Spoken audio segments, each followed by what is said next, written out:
To No Code North and the No Code North Lodge. I'm Penny Olarenshaw, one of the co-founders, along with Maggie Monceau and Jeremy Leroux of this group that helps connect webflowers and no-coders across Canada. And we are excited to have you with us today. We are especially excited for our special presentation. And before I go much further, I'm going to just introduce Maggie and let her introduce our guest, and look forward to seeing you all later. Thanks everyone for joining us either in our gather space or on YouTube. Today we're welcoming a longtime No Code North friend, Mason Poe. Mason is the founder and managing partner at Edgar Allen. They're very well known in the space, but for those of you who don't know Edgar Allen, they're a brand to build Webflow enterprise partner agency, helping their clients execute their goals based on a story-first approach. They won not one, but 2 Webflow Agency of the Year awards. And the thing that bios online don't talk about as much is that Mason has been very plugged in the different Webflow communities for a few years now, always listening and trying to understand that level of the ecosystem and how it ties into the industry. At the heart of this curiosity and engagement is a sincere desire to help. That drive shapes much of his work and is central to his new book, created in collaboration with Webflow, How to Grow and Scale Your Business with Webflow. It's also the subject of his recent keynote at FlowConf in Serbia and today's talk. Mason, thank you again so much for taking the time to do this presentation for us today. And come in and yeah. Wow, Maggie, that was incredible. I'm going to have to get a copy of that. And here we go for my dramatic entrance. Here's Mason. That's awesome. Really excited to be here today. We need some music. Da, da, da, da, da, da, da. So awesome. Well, great to be able to see everyone. And Maggie, thanks for inviting me today. What I would say is that today is really, it's a working session. I'm going to share a few things that I've learned. We've got a good crew here, a lot of people that I've known and seen. Just shout out to Eric, Penny, Brody, who I just met, Nancy, and everyone else, Zane from our team.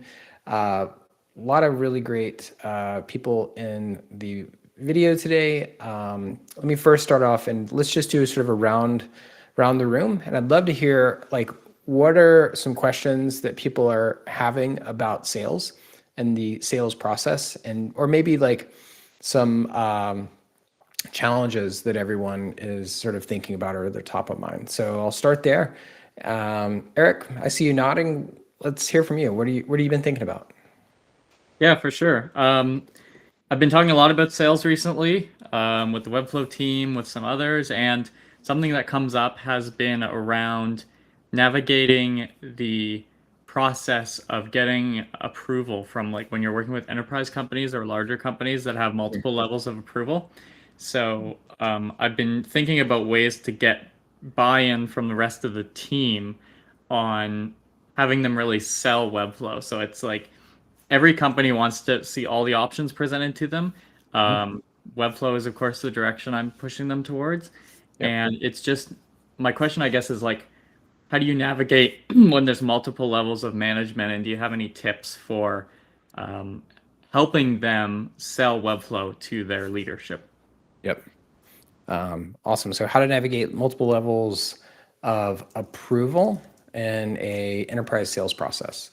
Am I capturing that right? Yep. Awesome. Cool. Great question. I'm looking forward to digging into that. And what else? What are other people thinking about? Yeah, I'm currently, trying to I'm currently dealing with a client who's not quite ghosting me because I have a connection to him, but he's been hesitant to get back to me on starting a project he'd said, yeah, let's go ahead with. And I think it's around either pricing or figuring out exactly what it is that we should do, big a project should we make it, and therefore price. He's on this, on the smaller side, a local business. So we're not talking enterprise, but we are talking a business that has room to grow in the future.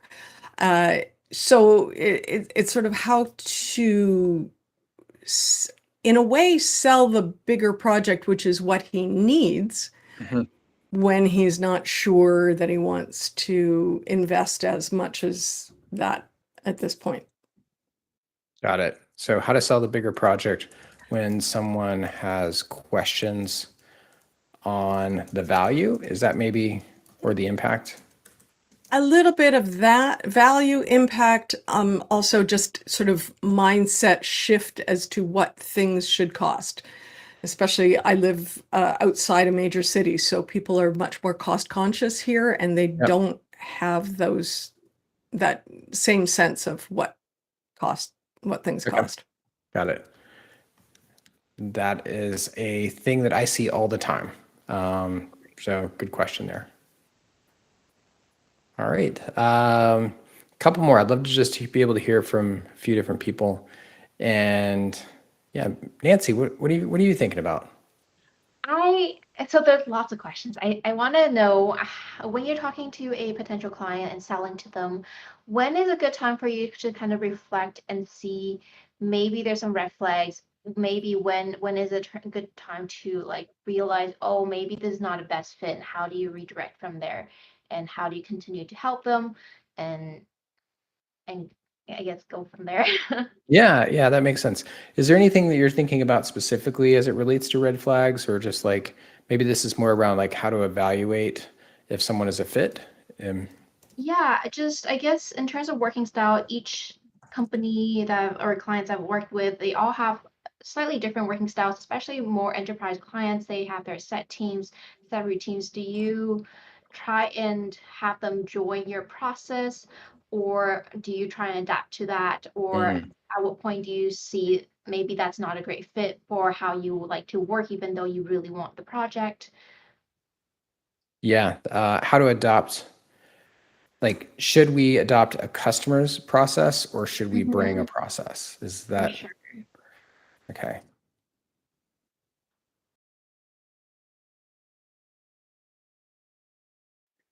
That's great.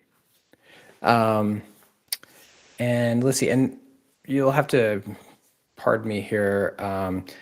I sort of read like I spell, and I'm just curious, is it Kaleem? How do I say your name? Yes, it is. It is clean. Yeah. Kaleem. Yeah. Good to see you. Looks like you're traveling today. Yeah. Yeah. I was traveling. I just got the notification and I just parked my car and I thought I should, definitely not miss this session. So yeah. First of- yeah. Wow. Well, I'm glad you were able to park your car. I'd hate for you to be driving and trying to watch a live stream. What made you want to pull over? What questions do you have, or what's kind of top of mind for you? Yeah. So Penny kind of sort of asked what I wanted to ask, but my question is more of that when someone or when a client wants um you know a, a part of a thing at this moment, but we as a freelancer or as a agency owner knows that they are going to need a bigger solution very soon in the future, and instead of just giving them just a piece of what they are going to need and then again costing them much bigger project afterwards, in near future, how can we tell the client that in future you are going to need it and it's best to invest it right now than instead of investing a couple of times, like something for smaller right now, but you are going to need it to invest the full amount in future. So how we can do that? Yep. I think that makes sense. So the question is just like, how to help create a roadmap for a customer, both for what they're asking for today and maybe what they haven't thought of yet. Is that kind of, am I summarizing that right? Cool.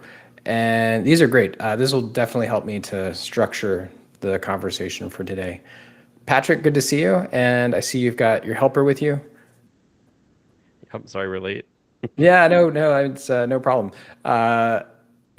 Anything you're thinking about, or where are you? I'm just excited to be here. I was happy that the meeting got moved back so I could actually make it in my schedule here. Okay. So yeah, I'm just excited to see kind of where the conversation goes and what you want to talk about. And yeah. Awesome. Well, I've got 5 really good, where is it? I think I've got 4 really good categories of questions so far. So maybe what I'll do is I'll go through, I'm going to talk about this concept of selling is helping, some of the things that I've done in the past, and then I'll be able to dig into some of these either through the conversation or kind of right afterwards. And if there's anything that as I'm going through and something doesn't make sense or whatever, or just stop me and I'll be able to dig into it and we'll go from there. So does it sound good? Awesome. Well, great. Well, let me start screen sharing here, and I'm gonna do some stuff. All right. And we know what's that, Maggie? We practiced this. We did. We We're did. ready. Yeah, I feel confident about it. You never know when I get on Zoom calls or like Google Teams or whatever. All right, here we go. Can everyone see selling is helping? You could. Okay. Yes, we can. Well, the first thing I want to say is just thank you. It's incredible to be able to join you guys today. I'm just thrilled to be able to have something that I can bring back to everyone. I'm self-taught. I didn't go to business school. I've learned a lot of this stuff the hard way. And if anything, I can maybe, and I've been doing this for, I don't know, about 25 years now. I think I've been in the agency space about 25 years. So a lot of this is just hard learned. And as you're getting going, just know that some of this stuff, it's business acumen kind of grows along as we grow as people. And it isn't necessarily like an exponential growth that can happen with other things, like the tools are exploding and like what they can do. So that can sometimes create what feels like an opportunity gap where we know how to be able to deliver a whole bunch, but the question is, how do we connect that to customers? Also want to give a shout out to the team over at Flow Ninjas. They had originally invited me to make this presentation in Serbia. And while I was there, I was able to meet our team in Serbia. So high five to the Edgar Allan team out of Serbia. We've been building this crew for the past, 4 years. And we actually have a small office there, very modest, but great. I was able to go and hang out with them and have just incredible food. The food of Serbia is unreal. I think I've never eaten so much in one sitting and enjoyed myself as much as I have as well. I was touring in Serbia. If you want to know more about Serbia, I would say there's a great book called The Guide to the Serbian Mentality. Been reading up on that. And also just thanks to Webflow, who helped sponsor this book, How to Grow and Scale Your Business with Webflow. If you haven't gotten it, that's totally okay. We're going to talk about a lot of the core concepts. I am working on international shipping, so it's not that I don't want to ship internationally.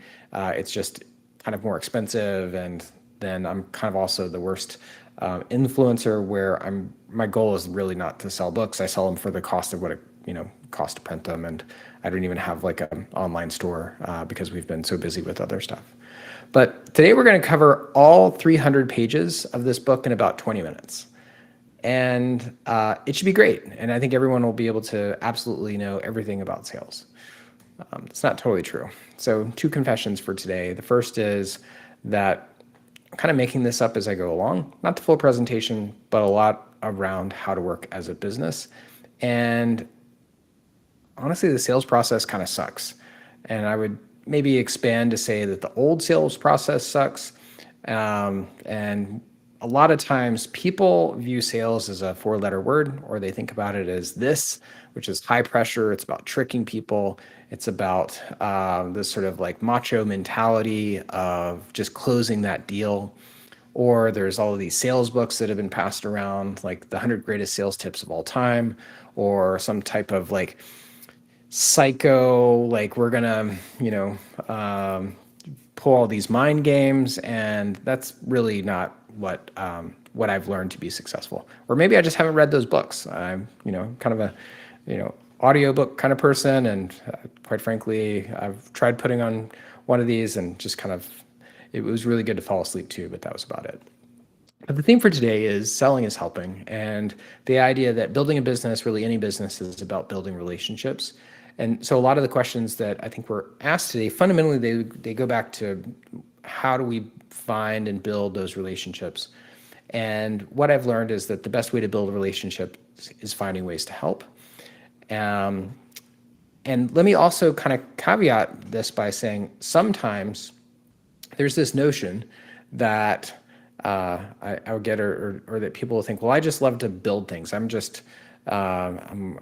really love getting into CRO or Webflow development or components, and I hate sales, or I don't like sales, and I don't even work in sales. So why should I care about any of this? And what I would say is that fundamentally, if we want to get down to it, really everything is sales. Everyone here is on the call, and everyone is working because someone somewhere, either you or if you're within a company, made a sale. And even if you're working in a company, chances are that you didn't just like magically appear there. You had to go through an interview process. You had to be like evaluated amongst a bunch of other candidates, and there's a whole process that goes to even getting to the point where we can do work. And so today what I want to talk about is almost like the shorthand that sales is how do we listen to what someone needs? How do we create a plan? How do we make it personal, and then help to create a really clear choice? These are the 4 parts that I think are critical to this larger idea of selling is helping. So again, these are the 4 things that we're going to be able to cover off on. I'm going to start with a quick story, and if at any point someone has a question, we can jump in, be able to dive deeper. But quick background here. As Maggie, you started to say, I'm currently live in Atlanta, but grew up in Nashville, home to Dolly Parton. And you could say that I've always loved sales. Here I am with a sailboat that I created as a 11-year-old. Atlanta is known for traffic, but it is also known for great groups like Outcast or companies like Coca-Cola. I got my start in tech through doing Flash development, starting in 99, something along those lines, Flash 4. I just started to go to the computer lab at where I was going to school. I would double click on an icon and see what it would do. I fell in love with Flash because it's a platform that allowed teams to really come together from a variety of backgrounds, either from a design or technology, animation. And really one of the reasons why I started working in Webflow was I was like, oh my gosh, this is just like Flash. Flash went away in 2010. It was kind of sad. But also, if anyone has sat through a loader, you kind of know like maybe it was okay. The biggest hack that I had while working in Flash is that I actually started doing freelance, and then I found this job listing on Craigslist for a company called Avenue A Razorfish. They were sort of big in the .com days. And one of the things that I did that was really, really helpful is that I would do Flash development during the day. And then the new business team, they would have,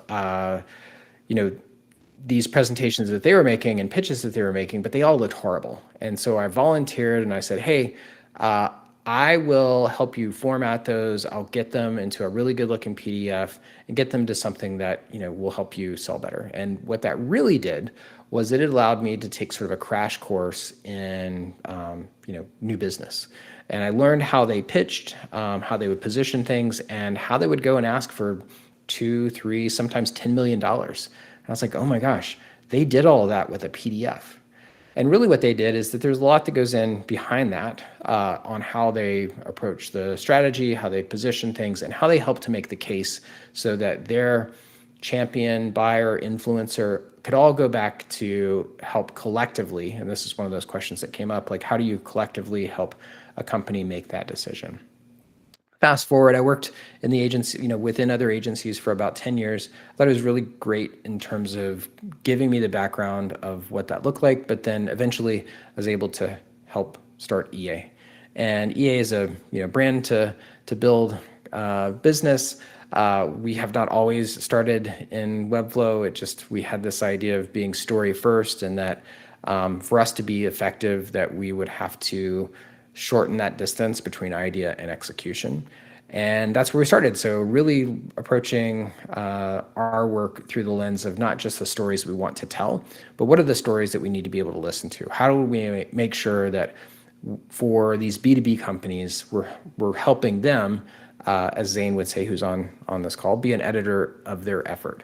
He loves that line. He wrote that about, 7 years ago. And what that really comes down to is so that they can really do just enough to be able to have a set of marketing tools to help connect with customers, learn, and get their story out there into the world and be able to drive new business.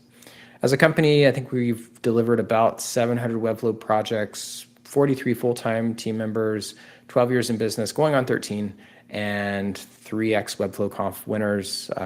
We are nominated again this year. Just really excited to have successfully launched some great projects with some great companies. We've also done some non-B2B work, like the work with LetterRun. And if you haven't played letter-run.webflow.io, go check it out. That led us to some stuff like Slater app. We were like, man, doing JavaScript and Webflow kind of sucks. Let's go make a UI for that. And then most recently launched a AI version of our site, which is conversation based, and we've really been learning a lot on how to think of AEO and what's the future of the web. But back to, that's kind of the quick backstory, but let's get back to the core of what we want to be able to talk about today, which is selling is helping. And again, the 4 things that we're going to talk about is how do we listen to what someone needs? How do we create a plan? How do we make it personal? And how do we create a clear choice? Let's deep dive into listening and planning. And as we think about listening, the thing that I really want to stress here is if you've ever jumped on a sales call and you go through the sort of niceties of how are you doing, and then one of the common mistakes is to start talking at someone. And so what I would say is that instead of telling someone what you do, first start by asking questions and show that you know how to solve their problem. If you notice today, the first thing I did when I joined the call is not just jump right into my presentation, but I actually started with going around the room and asking a series of questions. It's a sign of respect, but it's also a sort of shortcut to be able to know how is it that we should create our response and how to be able to meet people where they are. So let's talk about how do we listen. And more specifically, how do we listen within a new business context? So let's start with the pre-call. Before we go in and jump on a new business call, but let's say that an opportunity has come our way. Someone has filled out our form and they say, hey, I want to do a Webflow migration or have this project. What I find really helpful is to have a series of tools and a series of processes that we go through to just have a quick understanding of their business. This can be challenging because you don't want to be able to spend too much time before you've even talked with someone. But something that we found really helpful is we will use a tool like Screaming Frog to do a general audit of the site and just understand, all right, how many pages, how many templates, how many components, what technologies are they built on? And from here, what I can do is start to have a general understanding of just what's the world that they're living in, and maybe even have a back pocket like common issues that we see within those platforms. So for example, if we know that they're on WordPress, we can be like, man, I bet keeping up with those plugins is really difficult, or how are you managing all those plugins today?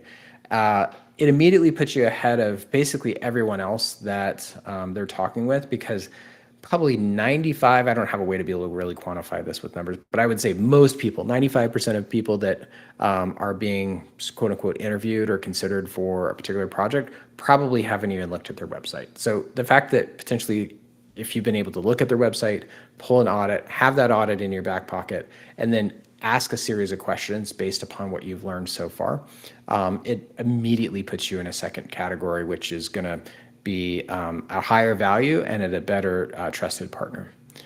Some things that we often ask and start to look at here is, what's the number of pages? How many of those pages are on the route? How many directories, and what's the current structure of the site? Those are all things that we can deduce from these audits. The reason why number of pages is important is we want to think about if it's a Webflow build project, like what's the velocity of pages that we can create per day. How many pages are on the route typically means that those pages are not templates. Directories are an indication of collections.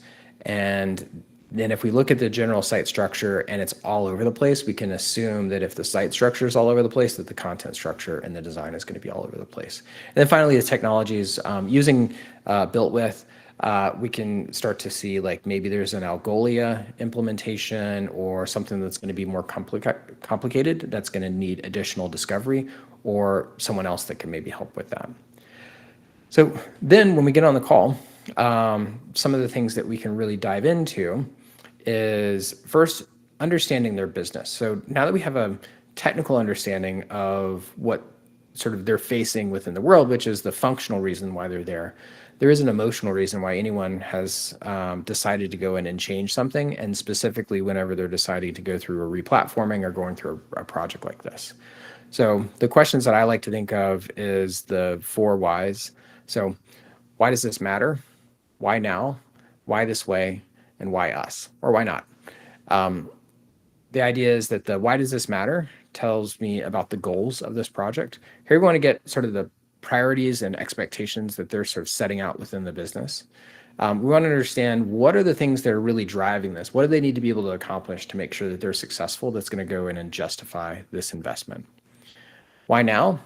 What's happening in the business that has made this a priority? Is there maybe a new competitor? Is there something that's happening outside of their control? Are they about to launch something? It also gives us a sense of urgency, and is there a sort of a work back date?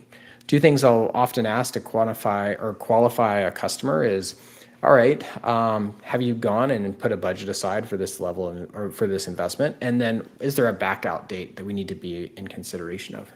If they haven't gone in and done any back of the napkin math on either of those 2 things, it tells me that they're probably either just fishing for numbers to see what's the lowest they can get back, which maybe is someone that I don't want to work with, because if they're just buying on price, then they're not going to necessarily understand the value, or they're not going to be someone that's great to work with.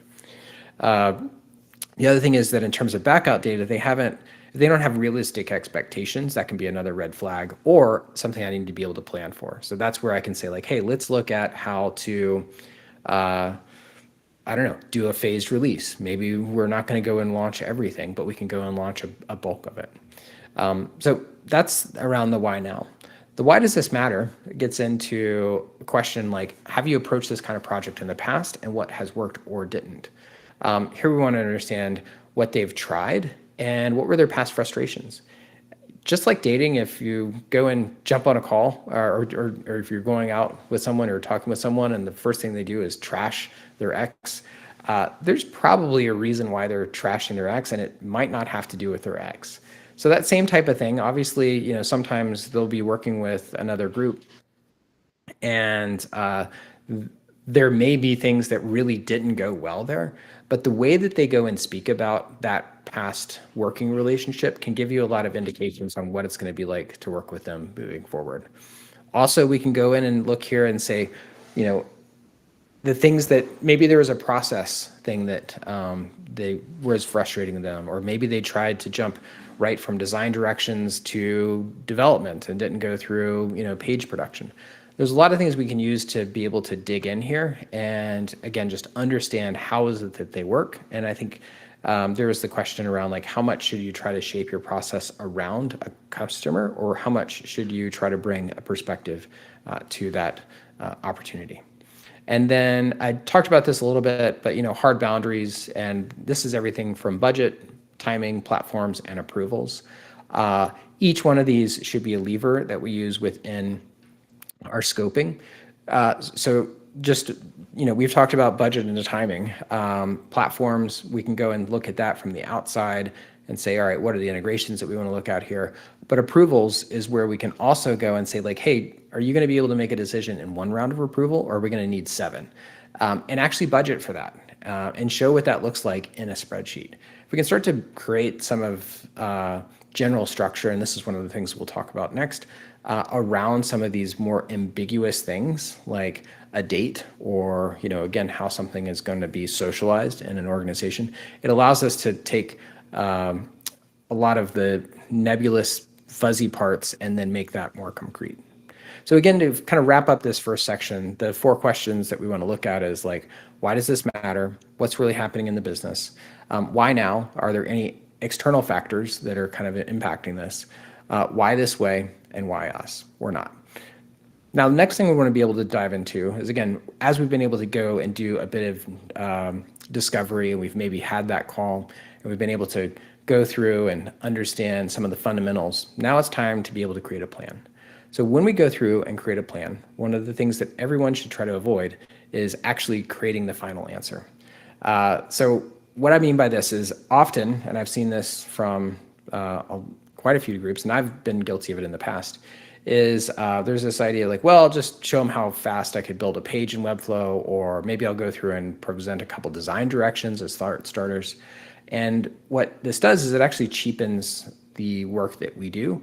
It requires us to do some work for free.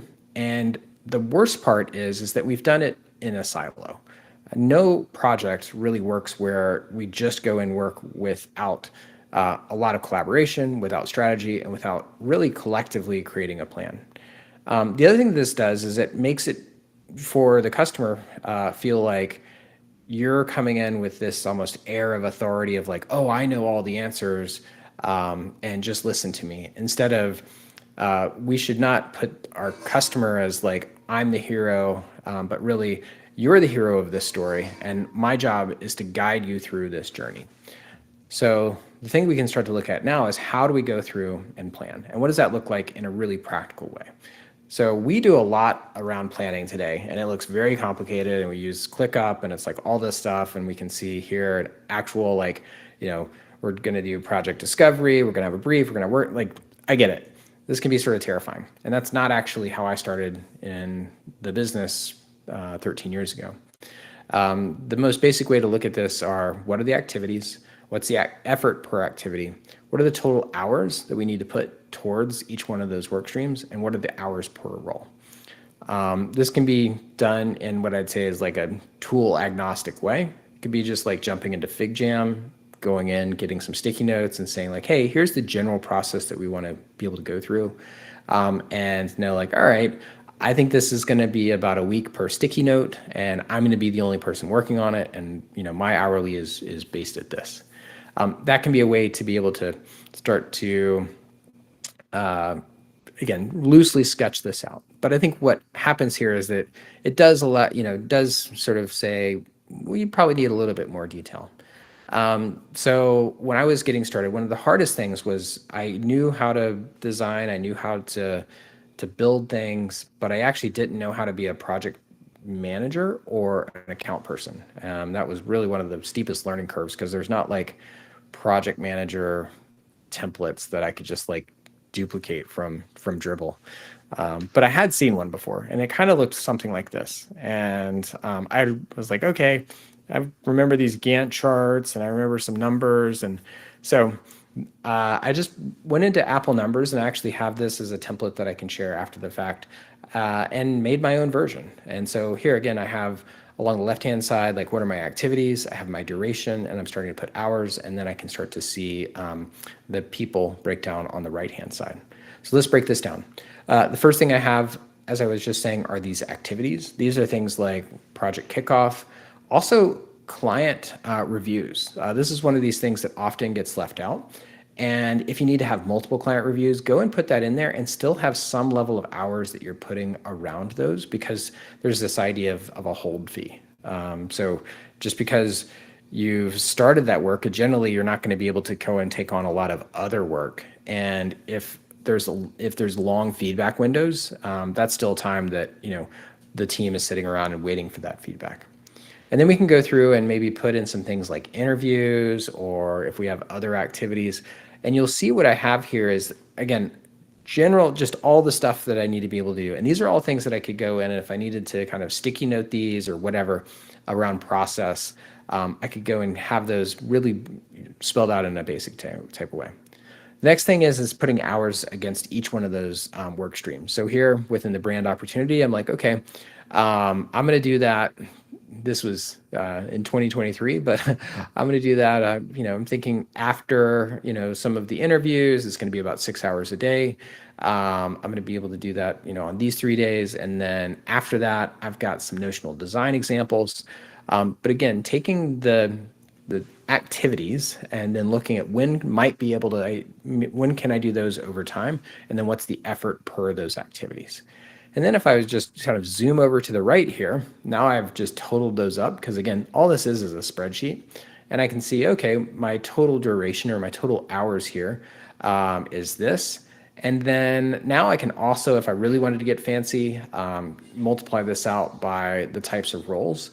So I can multiply it out by a designer role or a UX or visual or development or whatever that might be.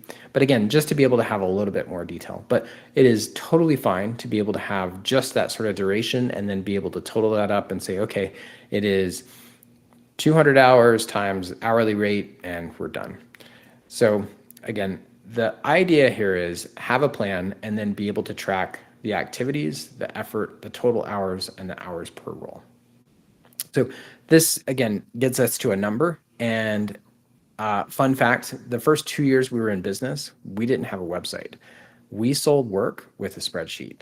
And what is a common misconception amongst, the sort of design and development and creative world is that people understand, layouts and beautiful things, when in fact, like, most people are buyers of numbers and buyers of outcomes. So if we can start to speak that language, I think it allows us to have a better opportunity at selling work. So now let's look at how to make it personal and how to create a really clear choice. I know we've gone through a lot of detail, and I want to kind of we're going to fast forward through these next two sections, because I could go in and have like a whole other talk just around making it personal and helping to create a choice. So making it personal is really, again, this response isn't about you. Instead, work to personalize the response and frame it around these discovery questions. And I mentioned this kind of earlier, but if I was to kind of create an analogy here, we want to make the client the hero. So if we think about story-driven and Star Wars, Luke Skywalker is the hero of the story.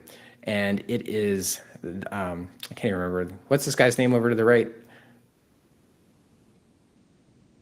I can't remember. Anyway. Is that Yoda?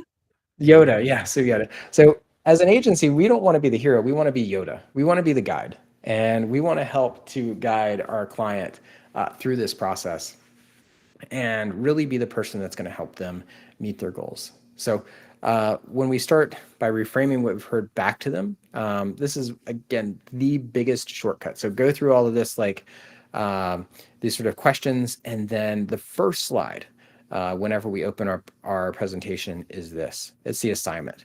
And it is basically, it's like everything that you just told me, now I'm going to reflect that back to you. And again, if going back to the start of the call, if you noticed, I asked a series of questions, and then as I was asking those, I actually read those back out to everyone. It's a really simple kind of approach that, one, makes me slow down, but then also goes and just shows like, wow, they listened to what I had to say. And what's also great is that you can ask this additional question, which is, what did I leave out? If I didn't leave out anything, then great. It shows that I was a great listener and I was able to capture everything within the call. But if I did leave out something, what's better is to have that understanding right then, as opposed to there being any doubt. And then if we wanted to have some sort of like psychology here that we are at this point saying, hey, they're going to walk away and be like, they didn't leave anything out. They listened to what I said and they had a really clear plan. Another example here is when we're showing case studies, include a sentence about what you've learned and what you can bring to the project instead of just like what it is or like how great it was. If we can show that case study within that format, again, it just hits home a lot better. Last thing here is around creating a clear choice. So one of the missed opportunities within a lot of new business pitches is to end with a thank you slide.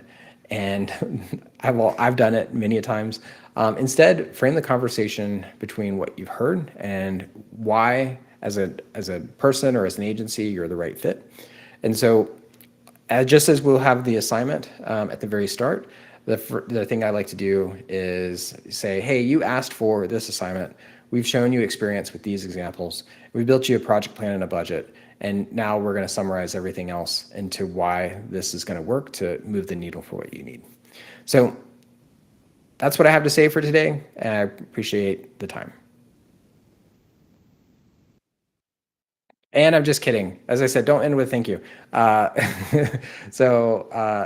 Selling is helping.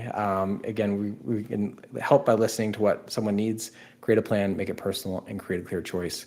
And the thing that I like to really end on is like, what are a series of next steps? So what I'd say is today is about starting a conversation, and I'm really excited to be able to dig in and talk more about these details. So let me back out now, and I've got a few things that we can start to go through, and specifically I'll jump into some of those questions. But love to also just hear if there's anything else that people are thinking about. So, bye-bye. I actually wrote down several questions. Okay. And hopefully others did too, but it's just as we were going along, there was probably the first one that came up for me was, when you talk about, this process of listening and drawing out from the client, how do you describe what you do when you do your own marketing? When, it's not about, I'm going to build you a fancy website that's going to do this, this, and this, right? How do you convey what you bring to this process? So how to be able to convey what you bring to a process. One, obviously, like one of the biggest questions I think in all of philosophy is like, know thyself, right? This is all the way back to I don't know if it was the Greeks, but was it Socrates that said, it was Socrates or Aristotle or Plato? I got it kind of mixed up in my classics undergrad. And I would say it's really hard, right? So the thing that can help though, while it is difficult to absolutely be able to understand what's the value that you bring, and I think just starting, like if there's one thing here, which is look at what is problem solution and frame a lot of what you're doing around like, hey, here's a problem that's been identified out into the world, and then here's a way to be able to approach that. I am posting more in LinkedIn right now, and I'm trying to do it in a way that's not cringy, which is a challenge. And the thing that I'm looking at there is like, hey, here's a topic that someone has been asking about, and then provide a very human based approach on like how to be able to solve that in some ways that can be quickly understood. Going through just that problem solution type of question answer, I think allows people to understand what you're doing through the lens of something that they are potentially looking to solve. So let me go in and dive into Penny, does that help? I know there's a lot more into that, but yeah, it's kind of like, how do you describe all this on a website? Well, and that's a whole other big thing, right? And and how does the website fit into the buyer's journey, and how are we moving someone from sort of awareness, consideration, conversion, purchase, use, and referral? Like that's the sort of full buyer's journey. And where does the website fit into all of that? And I mean, we basically tore down our whole website and we're just like created an AI bot and like, what does that mean and all this stuff. I do want to talk about, Maggie, I believe it was your question. Was it Maggie or on getting approval and how to, no, it was Eric. So Eric, you still around? No, He's not to put you there. on He's the. hiding. So Eric had a question on, how do you get approvals and navigate multiple levels of approvals? There is a structure that is used in B2B sales. So I can go and post this afterwards, and we probably have like a whole other talk. There are 5 general buyer types within B2B sales process. There is the champion. So this is the person that has maybe invited you into the conversation, and they, believe in your solution and want to advocate for you within their organization. They just like you, right? They're like, oh, I know Maggie. I think they'd be able to do a great job. But the champion is often not the decision maker. So the decision maker is someone else that you have to be able to talk with and be able to build confidence for them. Hold on one second.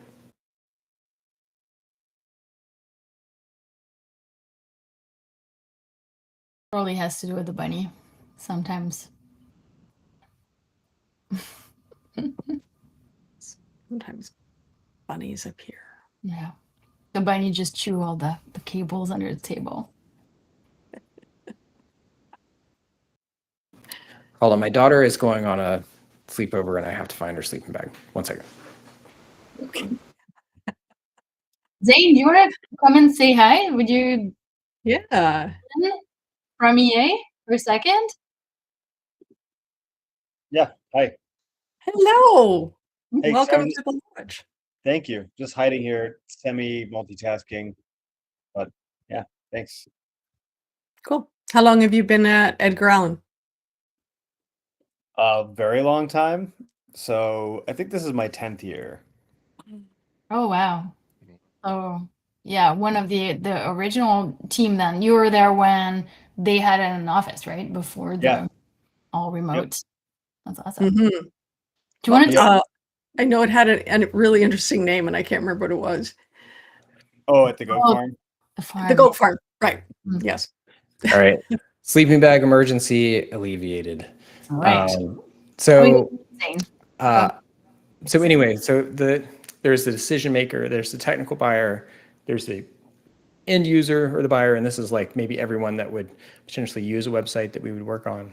And then there is the gatekeepers slash influencers. So the gatekeepers are, I call this, they go by the name Bob, and their full name is What About Bob. So What About Bob will come into a call and say, oh, but what about this? What about this? What about this? What about this?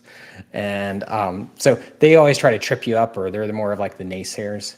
And going through this process, what I'm trying to look at is how to have a little something for everyone within that list and understand what is their problem, what is the solution that we need to be able to bring to it, and specifically what's on their checklist. So if we're going through within that discovery, and then mentally in the back of my head, I'll be like, oh, this person, they're a technical buyer. So I need to really be able to highlight these technical pieces right here, or this is a decision maker. They just want to know what's the end impact that we can make, or why this is a good decision, or why we're a really great value. The end user is going to be a little bit different. They're going to be like more curious around change management, or what is this going to mean for their job, or like if we're implementing Webflow and we're taking out WordPress, and it's like, oh, but I mean, I know WordPress, or like, so being able to speak to each one of those and then kind of tailor our responses within that sort of understanding of what they're trying to accomplish. And again, these are just like back of the napkin, like these are very, very common B2B sales personas. And I think that's one way to be able to start with them. So I'll go and take these and throw them in the chat, see if that comes through. And then Penny, you had a project or a question on how to sell a bigger project when someone has a question on the value or impact. And I think that probably relates to Eric's question, which is these multiple layers of sales. I think what you're talking about more specifically is that, you're in some different markets, and those markets, like, someone that has X type of business, and maybe they've got a small marketing team and they still have big goals and like all this stuff. Am I kind of summarizing that in the right way, or?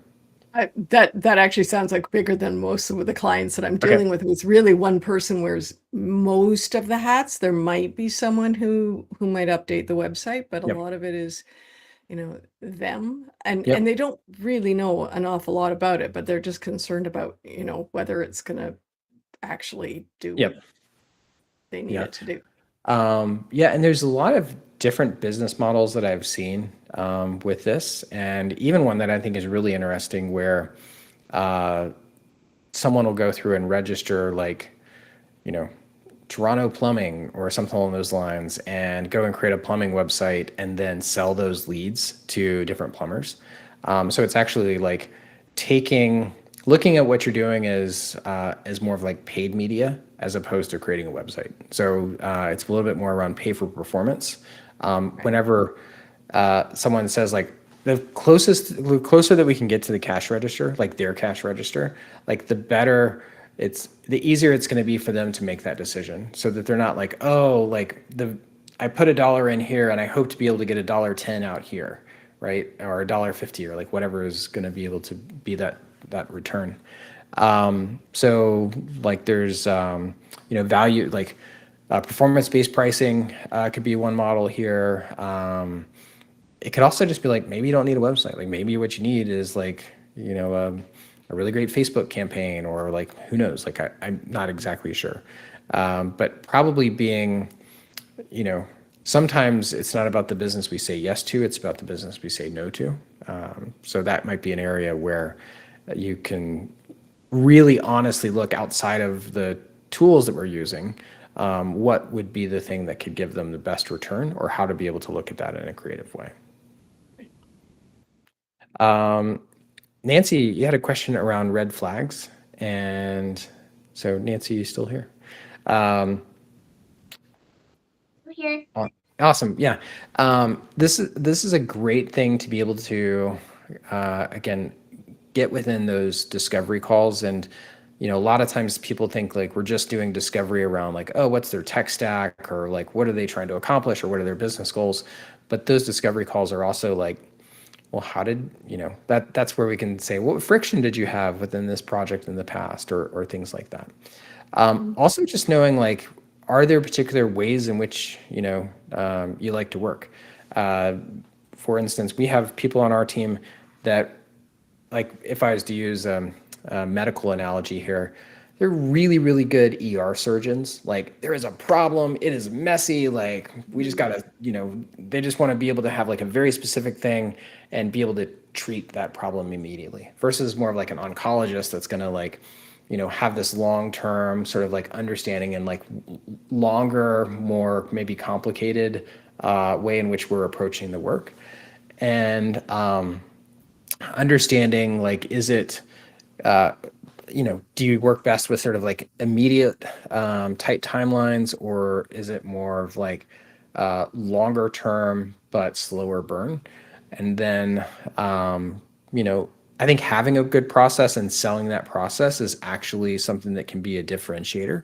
And it can be a thing where if you define a really great way in which you like to work, and then bringing that as the thing that you're selling, as opposed to the end, website or sort of set of configured marketing elements.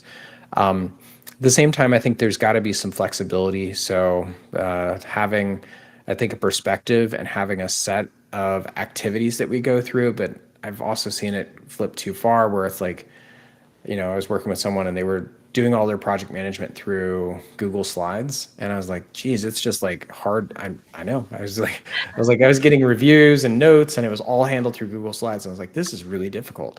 And it was such an ask for me to figure out how to use that tool. Or if you're using a project management tool, sometimes it can be a lot to just like figure out how to use ClickUp or, whatever. And it's like, while it might be really great for you, I think having, or like as us as a practitioner, it can be challenging for that end customer. So probably have a set of tools that are easy to work with, but a pointed way to be able to work. Like, what are the steps that we're going to take someone through? Try to stay true to that. And then just also know that like the services business is not a straight line. It is probably one of the more challenging ways in which, we can work with groups. But it can be fun too. So. Right. Yeah. That's my 5-minute answer. And then you said, yeah, like how to evaluate if someone's a fit and, working styles and should we adapt the customer process or adapt, and again, I think it's a little bit all of that. But just finding like what's the best way for us to be able to show up and do our best work. And then are there things that, we just don't light our world on fire? For sure. That makes sense. I think all of that makes sense in terms of being flexible to work with the client's team.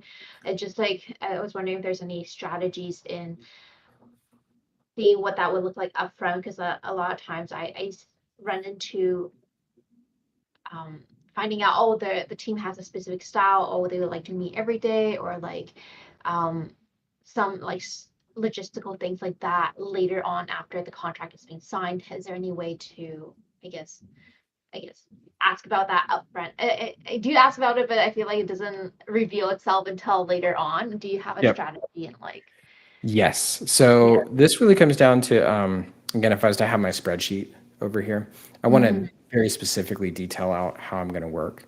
And either they're going to follow our process and it's a fixed fee. And like we have very specific assumptions that we're going to go through, even down to like how many times we're going to meet. And I put that on the spreadsheet. And I'm like, we're going to meet on Tuesdays for an hour. And I have that Tuesday hour blocked off in my little spreadsheet. If they don't know what that looks like, or if they're just like, yeah, I don't know, we just need some help and whatever. I'm like, great. I'm going to act like a taxi company, right? So it's going to be a retainer. I like doing this over hourly. I think hourly can be a little bit like, I'm not going to do 15-minute increments like a lawyer. Like, I also think that, there is sort of flow that has to happen within work. So I'm going to be like, great, you can book by the day or by the week, something along those lines. And hey, you want to drive to the grocery store and then to the sports market and then like around in the airport and like drive around in circles, like I'll go wherever you want, right? I'm not promising an outcome because it's not a fixed fee project. So that's the difference between sort of like a retainer or some type of like, not hourly, but day rate type of approach versus a fixed fee approach where on the fixed fee, then that's where you try to have more of those assumptions that are broken out. And then Kaleem, you had talked about how to show a client that they need to have a bigger solution, or how to be able to help create that roadmap for a customer. That is, yes. I wish there was like again, a lot of these are just like, there's not a really clear one-to-one answer here, but going through that listening process and then sometimes reflecting that back to them, just repeating what they said, be like, they'll go through and talk for a long time and be like, okay, let me make sure I'm just writing my notes down correctly. You want me to deliver a award-winning site and you have no content and you haven't really done any discovery and you don't know who your customer is, and this needs to be able to be done in a week. Am I hearing you correctly? And sometimes just repeating it back, they'll be like, yes, that's what I'm saying. I'd be like, man, when you find that person, send their number to me because I would like to hire them for every project that I work on. Like just I think being that mirror, again, that's about making it personal, writing that assignment, reflecting that back. And then even going through within the discovery, you can start to look at some things like, well, what do you need to be doing 3 years from now? Or right now, like the thing that I'm working with different customers on is planning for next year. And so a lot of times around September, October, that's when we'll start doing the planning around like, okay, what are your like projections on what sales you need to be able to target? Are there challenges that you're seeing? And again, starting with the listening and discovery process. So I know we're going long here. We've covered like a whole ton of stuff. How is this? Yeah, I'd love to hear some feedback, things that people are thinking about. I have something that just kind of follows up when you're talking about the fixed fee project. At what point do you get to the fee? And what's that sort of very initial discovery process where you say, okay, these are people I want to work with. Yep. At what point, like how much are you pulling from them at that point, and how much happens once you get into the project? And what if that scope changes completely Where's Yep. the fee? When do you set the fee? Sure. Typically, so if I'm doing, let's say, like a one-to-one migration, of going from WordPress to Webflow, this is very straightforward. We can see all of the templates and technologies from the outside. I can generally get a sense of like how messy their design system is, all of these types of things. I'll get all of those and then articulate those as a statement of work. And within that statement of work, have a set of assumptions. Then those assumptions will have like things like rounds of reviews or things that we're not going to do. Like this does not include, a design refinement or whatever. And then if a customer wants more, we'll do two things. One of which is the first time this comes around, we'll issue a zero-sum change order just to be able to flag like, hey, we're starting to go out of bounds here, right? This isn't exactly what we talked about at the beginning. Here is me just kind of noting this and sending this over as a change order that acknowledges a difference between what we talked about and what our current scope is. Also, the next time we do this, we'll do this under a paid change order, and we'll go through and rescope this or be able to account for that extra round of review, those additional pages, whatever that might be that's outside of that scope, and that we can then point back to the contract. Now, change orders are often a thing that people are afraid of to be able to send over, and that's okay. The other thing that I would say is that from a learning standpoint, if there's one thing that I think is one of the big challenges within the Webflow world today, it's that there's a lot of freelance. There's not as many full-time jobs. And a lot of what this learning, like I spent 10 years just working inside of another agency so that I could learn a lot of like all of these different roles.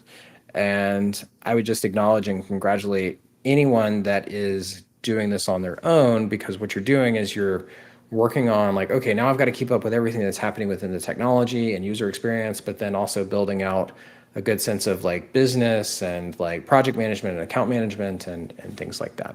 So I'd say give yourself a little grace, understand that it's a whole lot that's happening. I would also say that in some ways that can be good, because a flip side of this is that you have a really good understanding of, I always love working with people that have freelanced and have been able to run their own projects, because it shows there's a level of maturity and kind of understanding of like this didn't show up. Like those individuals are generally like good at sales. Like they've had to go through this. They've had to start to manage this. So those can be hard lessons, but I feel like there's a lot of good soft skills that come out of those.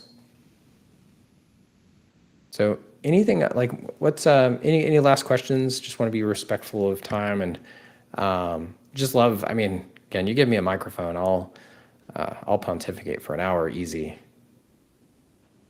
I need to make sure I'm not late to another meeting. I'm good. So I've done that. I'll be like, oh my gosh, it's 3:07. I'm 7. Like I'm getting Slack messages, be like, hey, are you coming? So. It's even better when you have like do not disturb turned on for meetings. Oh yeah, and yeah. like, you're in a meeting and you're just talking, and then as soon as the call ends, all your notifications pop up at once. Yep. Yeah. Well, great. Yeah, I've really enjoyed being able to jump in with everyone. Happy to continue the conversation, and even like there's this idea around like getting approvals and selling to the champion, the decision maker, or the technical buyer. Like there's a lot to this stuff. A book that I think I talked with Maggie about, or something I've been thinking about hosting, is like a business book club where maybe we all read the same book and then get together. And I know we kind of did that last time with the growing a service business with Webflow. One that I've thought about is Great Client Partner, and it's by a guy that runs an agency here in Atlanta. Really good in terms of just like how to be an account person, which is something that can be a challenge. And it's not like the chapters are nice and short. So it's like you go through, sit down with a bowl of cereal, eat some cereal, read a chapter, take some notes, and Great Client Partner. And have something to take away for that day. That's kind of how it was reading yours, because it was like the chapters aren't long; they're very to the point. So you could kind of take it in chunks. Yep. If and let me just, I know I kind of had a lot of that I unpacked. For the project plan template, were there questions there, or like what were people's thoughts within that? Oh, sorry.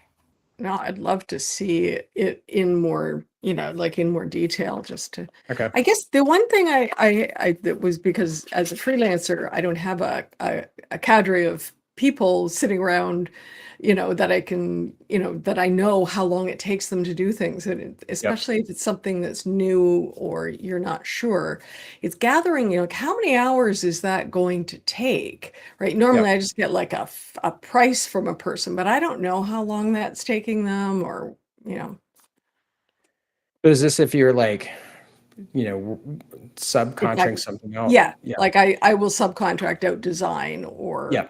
some aspect of So things. what I would look at is, again, have a group of people that you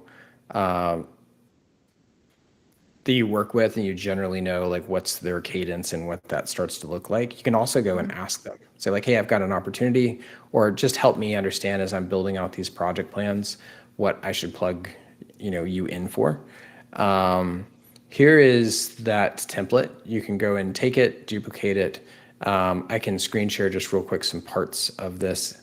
I know it's also in Apple numbers, which people are like, you're maybe the only person I know that works in Apple numbers. But what I love is that you can format it, and I can like kern the type and set, bold and move stuff around. This is sort of like the project plan or whatever, and where we go through, list those activities or deliverables, and then start to create like each one of these, which is again just a cell. It's nothing more fancy than that. In the project kickoff here, I can go in and start to adjust some of these numbers. The duration just kind of goes in and totals up over here. And then if I want to, again, I can just do this within one role, but if I wanted to have multiple roles, I can have that. And then I can start to calculate those out, for each one of those.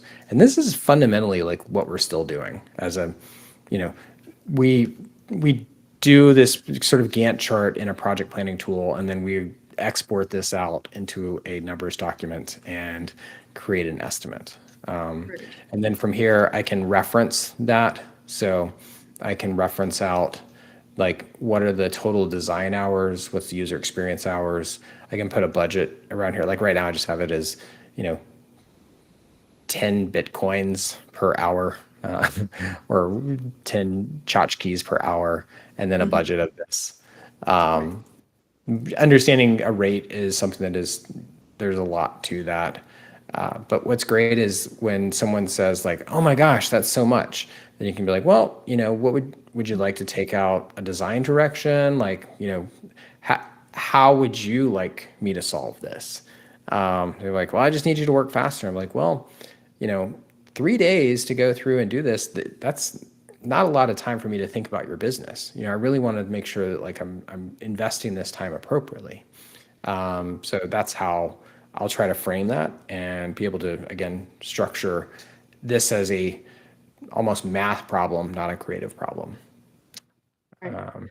That's it's interesting because for people that were listening to like that FinSuite podcast like back in the day, and in listening like to Reloom talk about the way that they do this kind of thing as well, often they're saying they get way less granular, and just kind of go straight into a general, like 3 general number, design, dev, and send that to a client. But it's interesting that to be able to reference this in a client call, and it's like you're finding the value of even there's probably extra work for you to do this, or how long does it take to put this together? Generally, I mean, yes. First, I'd say there's like, just as there's a lot of different philosophies and ways to understand God, there's a lot of different ways to understand, project planning within the agency space. We do, like, our philosophy is we want our customer to know absolutely where we're investing their dollars. And we want to be super transparent around how we are allocating our time. Now, this is an average. There are some things that, one person on the team, it might take 18 hours, another person, it might take 12, another person, it might take 20. So it can fluctuate there. But yeah, I think it's just how you want to be able to structure the business.